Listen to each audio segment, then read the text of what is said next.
My name's Randy Cleaver. I'm one of the historians here on the park staff. And we're doing this afternoon an act of commemoration, of course, of what happened here, an act in the great national drama of 1861 to 1865 that occurred here 150 years ago today. This was the big move for the Army of Northern Virginia, this very daring offensive conceived by the Army Commander, General Robert E. Lee, as the only practical method by which to save the city of Richmond from federal capture. 3 infantry divisions, some of the largest ones Lee had, were sitting over there along the Mechanicsville Turnpike on the south bank, and up on the south bank opposite Meadow Bridge, a mile and a half farther upstream.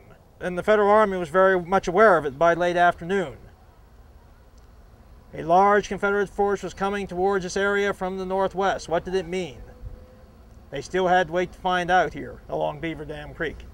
Northern cavalrymen were trying to slow their advance, but there were a few Northern cavalrymen. They could only slow it and spread the alarm. And then they were to retire to the east bank of Beaver Dam Creek, where the main defense line was already there.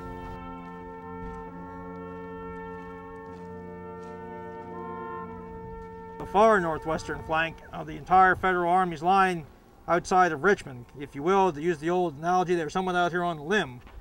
They came right down along the east bank of the creek here, from north to south.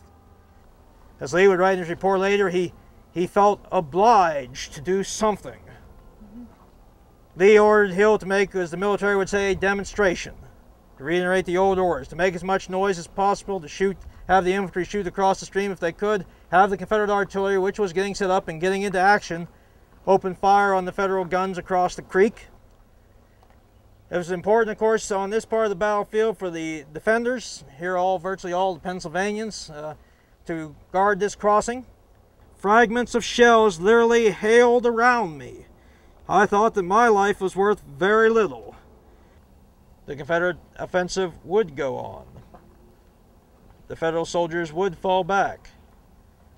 The city of Richmond would be saved for a while. And the war, with all its sacrifice, horror, and commitment, would go on. And it would propel the nation onto a trajectory that it would become the United States that we know this day. And part of that process took place along an obscure little stream in Hanover County, Virginia, on the day 150 years ago.